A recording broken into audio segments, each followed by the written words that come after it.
So, over the last few weeks, we have been working through what we call the good news and working through what that actually is. And the premise that I put forward is that we live in a soundbite, Cliff Notes kind of culture. We want everything distilled down into short segments, and then we want to be able to make those highly quotable, even if it doesn't make sense, highly quotable, and that's kind of what we strive for. And through that, we have distilled the gospel down or the good news down to some ideas or facts. And those aren't bad, those are really good things. But sometimes when we do that, we lose this grander story.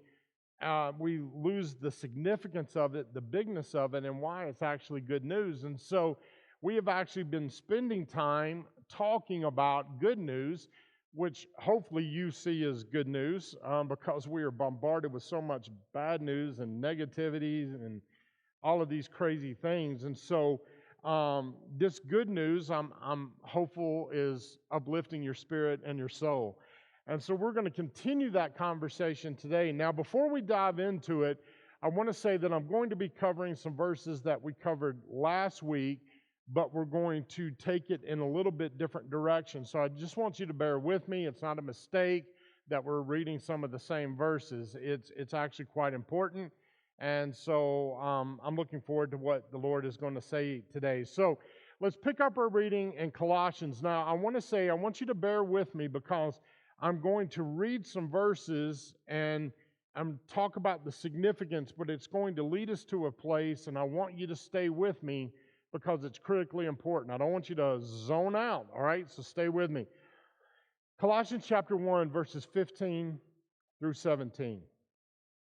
Christ is the visible image of the invisible God. Now, we talked about this last week. I'm not going to go through all that again, but I just want to encourage you, if you haven't listened to last week's teaching, it's imperative that you do. So he is the visible image of the invisible God. He existed before anything was created and is supreme over all creation. For through him, God created everything in the heavenly realms and on earth. He made the things we can see and the things we can't see, such as thrones, kingdoms, rulers, authorities in the unseen world. Everything was created through him and for him. He existed before anything else, and he holds all creation together. Now, this poem that Paul is quoting here, that he's talking to the Colossians about, is incredibly important. And we talked about last week, and we're going to look at these verses again. Paul is picking up on a theme. He's picking up on this understanding that was surrounding in Jewish culture and first century thought, was the fact that there was this deity, there was this person called wisdom in the Old Testament. And they're picking up on that. And I want to read from you from John, and then we're going to look at where it comes out in Proverbs and a couple of other places. So I'm going to ask that you bear with me. This is going a direction. But John chapter 1, verses 1 through 4, John says this. And John, the Gospel of John, is probably, I would say, either our oldest or next to oldest book in the Old Testament. And so John is actually saying the same things here as Paul is saying. Listen to what he says. In the beginning, the Word already existed. The Word was with God, and the Word was God there. Now, that word for word is logos, or the logic, wisdom, reason of God. He existed in the beginning with God. God created everything through him, and nothing was created except through him.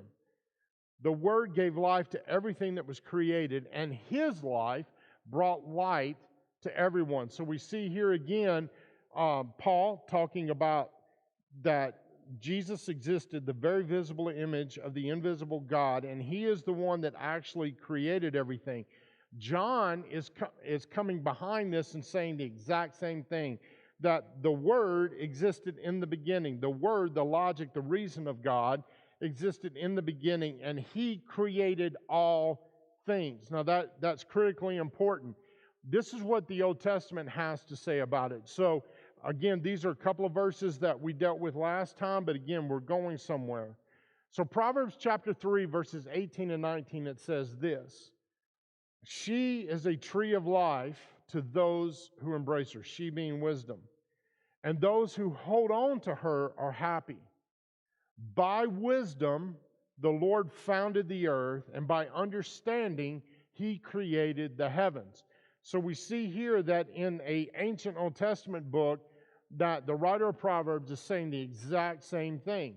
That by this wisdom, by this logic that we now know to be Jesus, by Him all things were created. And as a matter of fact, we talked about this last week, that they would say that wisdom is the path back to God. So because of what happened in the garden, man was expelled out of the garden. They continued to move east away from God. And so actually the idea is that wisdom is present in the garden, and by through wisdom is the path back to God. And so we see that, we talked about that last week. Again, don't want to spend a lot of time there. Proverbs chapter 8, verses 22 through 31. The Lord formed me from the beginning, before He created anything else.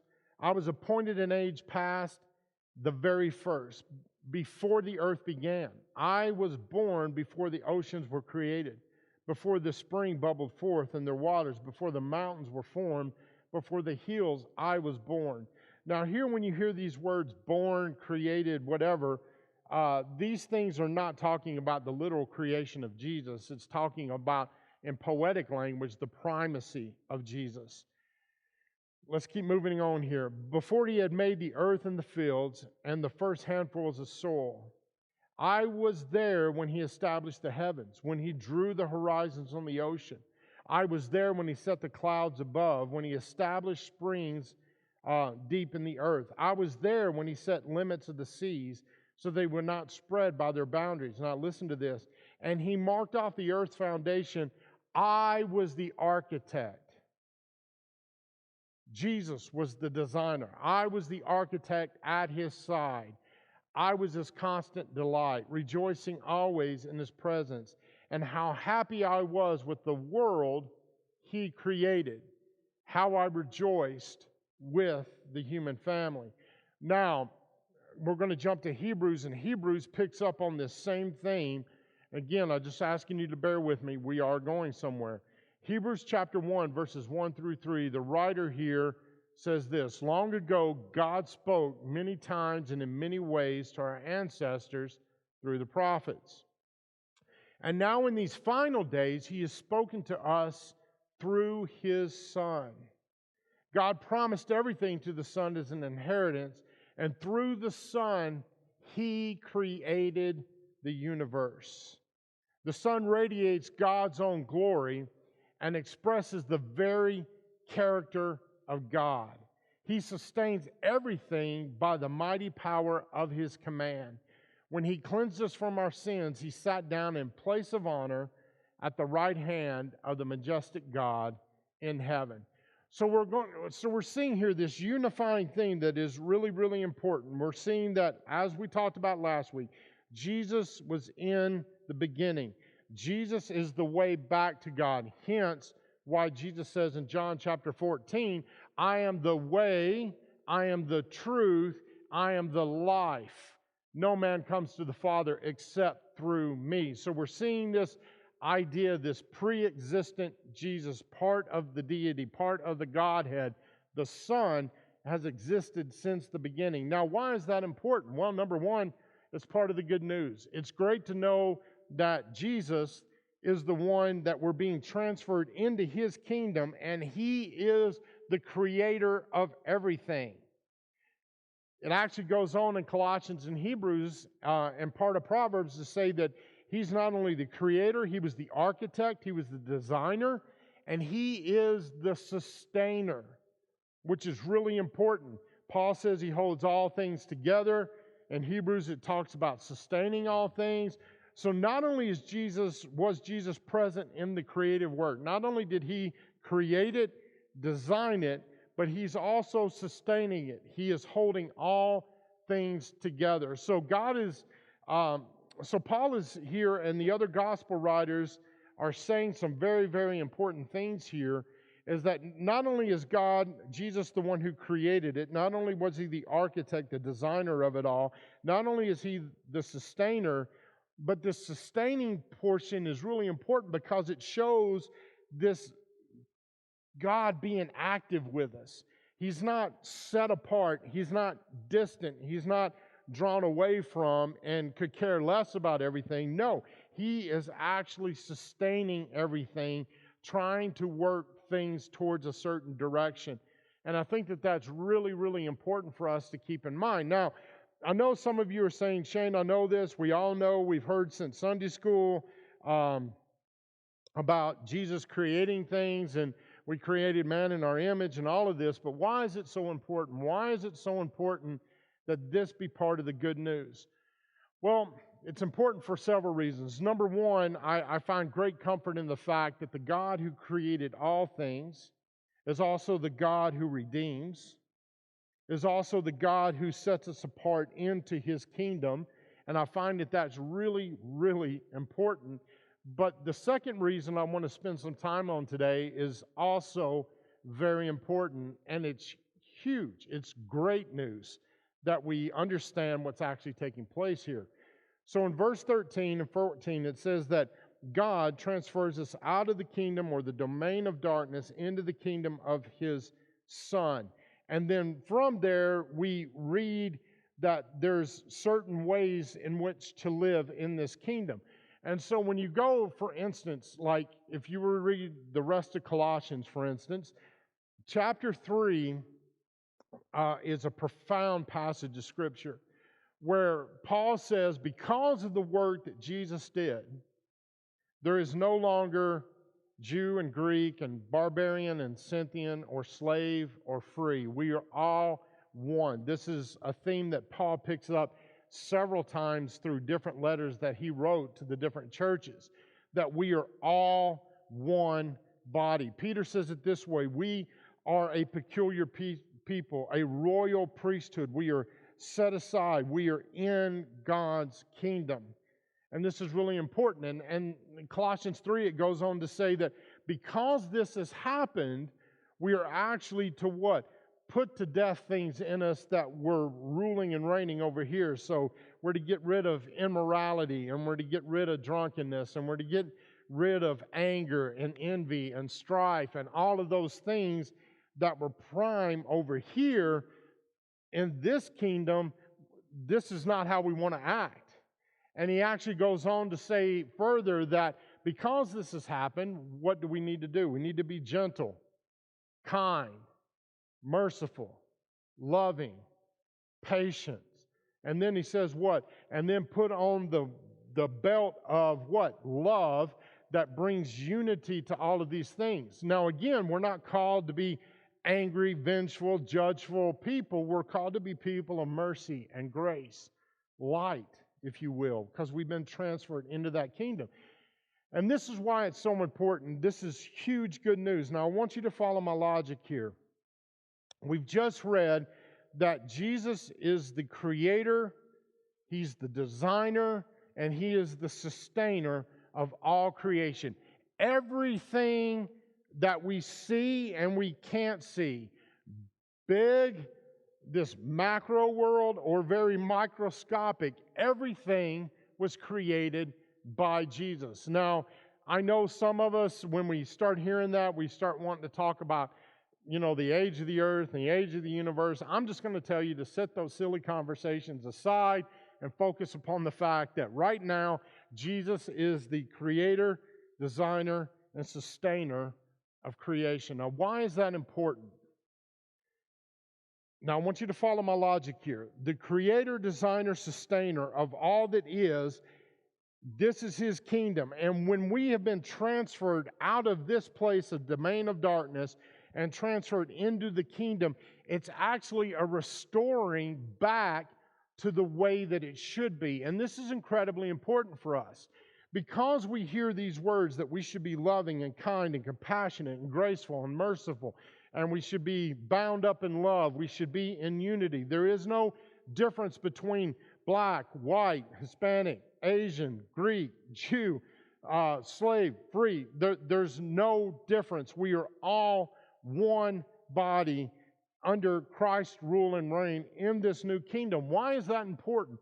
Because this is where I believe we really set ourselves apart in this understanding of Jesus, is because this isn't something that popped up later on the radar. This isn't a new fad or a new way of being. This isn't a new thing. This is actually the original thing, the original plan before it all went badly. This is the original way that Jesus wanted things to be. And so I find great courage and awesome, great news is that this is not just about the creation of things, it's about the restoring of things, and which is a huge theme that you will find like in the book of Revelation, where Jesus is going to restore all things. And we've talked about this, that eventually this domain of darkness will cease to exist, and all that will be left is this kingdom over here. Now, this is crucially important. Why? Because the God who designed and created and sustained everything is returning us back to the original purpose. See, we weren't meant to be people who look at other people of different skin colors and devalue them because of their skin color. We're not to be people who devalue people because of what country or what nationality they are. We're not to be people who were always at war with each other, trying to wipe each other off the face of the planet. We're not to be practicing genocidal things. It's just not that way. We were never supposed to live in a society that was ruled by fallen man, that crazy elite politicians are destroying things and news media is trying to drive wedges between our unity. My brothers and my sisters, this was the original intent. And we're being brought back to this place where we don't have to live this way in a domain of darkness any longer. We can live in the original concept, in God's presence, in unity. And how is that community designed to be? It doesn't say we're to judge like God, be angry like God, be vengeful like God. No, what does it say? We are to love. We are to be merciful. We're to be compassionate, long-suffering, patient, bound together in unity, that we're to encourage one another, exhort one another, rebuke one another, to raise each other up, to encourage each other as we move forward into this ideal of Jesus. My brothers and my sisters, this is incredibly good news, because this isn't something, again, that's an anomaly that just popped up that people are looking at and saying, this is wishful thinking. No, the creator, sustainer, designer, God of everything that we see, everything that we can't see, is saying this is the way that it was always supposed to be. And now I put it back to rights, and you can be part of that. I can transfer you out. I will redeem you out of that. I will set you free in this kingdom.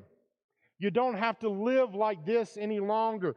Everything here is different, but it's the original plan A, if I can say it that way. And see, I find this encouraging because everything that our world is screaming at us at right now, all the negativity that we hear, all the wishful thinking that we're hearing, or all the hopes about a better society, a better culture, a better neighborhood, a better world, a better city, all of those things can be found right here in Jesus. This is what it was always supposed to be. He's restoring things through this work that He has done. And it's important for us to know that He created it. He designed it. He's the architect. He is the sustainer of all that we see and we don't see. And His purpose is one of what? To be in unity. To be in relationship with Him. To not be enemies anymore. but to be comrades, to be friends, to follow Jesus, to live in a better community, a better world. Jesus wants the same things. As a matter of fact, if he were present with us right now in a physical form, he would be yelling the same things. There's got to be a better way. There is a better way. There is a better way to have a better community, a better world, a better city, a better individual, a better family unit, a better friend unit. And I've created it to be so, and it's here. And I'm transferring you into this place. I hope that you can follow that logic and why it's so important. Why Paul is taking a moment here to talk to a group of people that he's never met before, combating an ideology called Gnosticism, which is really denying the fact that God can enter into a material world, and because if he did, he would cease to be God. Paul is really combating that, and he's telling the Colossians some really good news.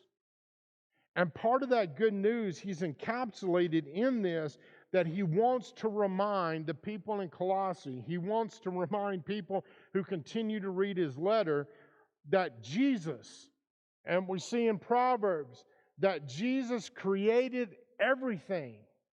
Without him, nothing that was made wasn't made. In other words, there wasn't separate creative works. That Jesus is prime. He's the wisdom, the logic of God.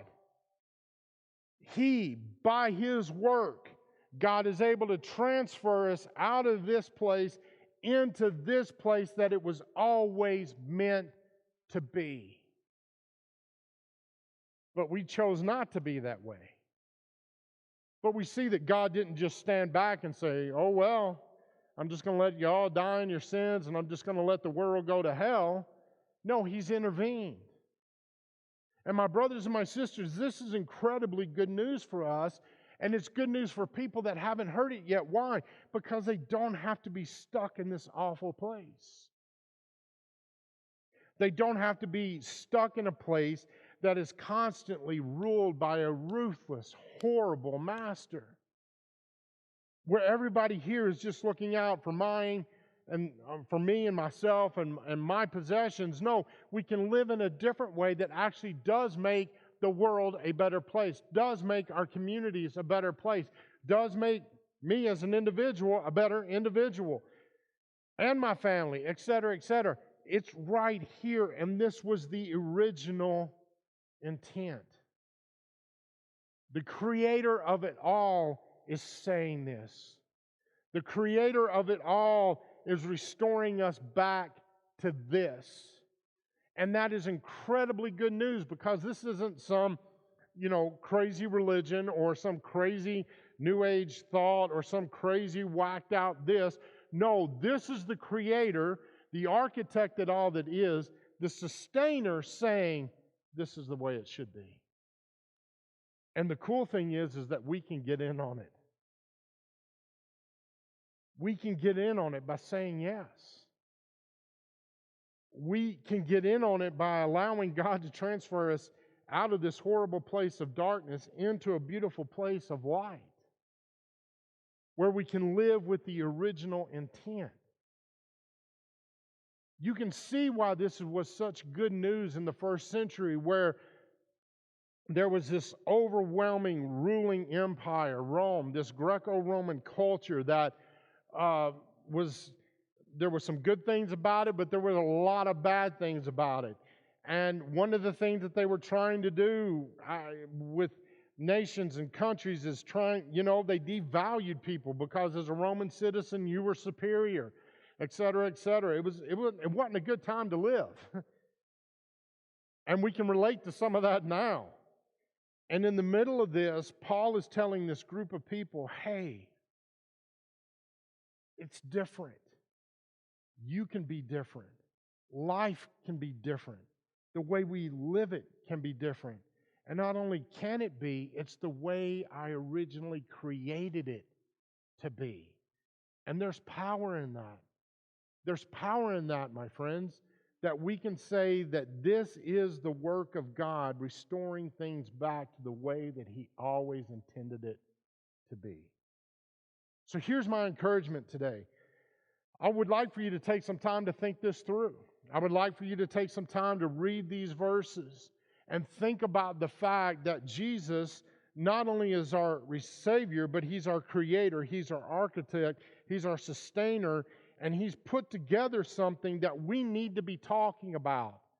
We need to be sharing this news with our communities, with the people that we do life with, our coworkers, our family members, etc. Why? Because this is really good news, because everything that people are hoping for, yelling for, screaming for, dying for over here is actually possible. And it's possible through Jesus. All we have to do is share the good news. All we have to do is live like we're citizens of this kingdom, to be light in the darkness. Why? So that these people can be transferred into this kingdom as well. So the kingdom of darkness shrinks and the kingdom of light expands. And these deep desires that I believe Jesus has put deep within our hearts, that He created deep within us, that longing for belonging, unity, significance, longing for love and compassion and grace, all these deep longings are actually found here in this kingdom that is ruled by the Creator of it all. That is incredibly good news. So this week, I want you to think about it, but I also want you to think about, how can I begin to act upon it? Because, see, understanding that the Creator, architect, sustainer, designed it all, created it all, set up this kingdom should give us confidence moving forward that we're not talking about some whacked out idea here or some weird ideology. We're actually talking about the Creator of its all design, His plan. That should give us confidence to live in this kingdom, to be light, and to share light. And as we'll talk about next week, with somebody else speaking, woohoo! You're going to have to wait and see. I'll give you a hint. Her name's Amy. But anyway, the reconciler is always trying to reconcile people out of this into this. So I just want to encourage us, let's figure out how we can do it. Let's figure out how we can enter and bring people into this kingdom, because my brothers and my sisters, I know I've said it, but I'm going to say it again. This is the original intent. And it's the intent of the Creator, the architect, and sustainer of all that is. And that is hugely good news. So as Amy and Jordan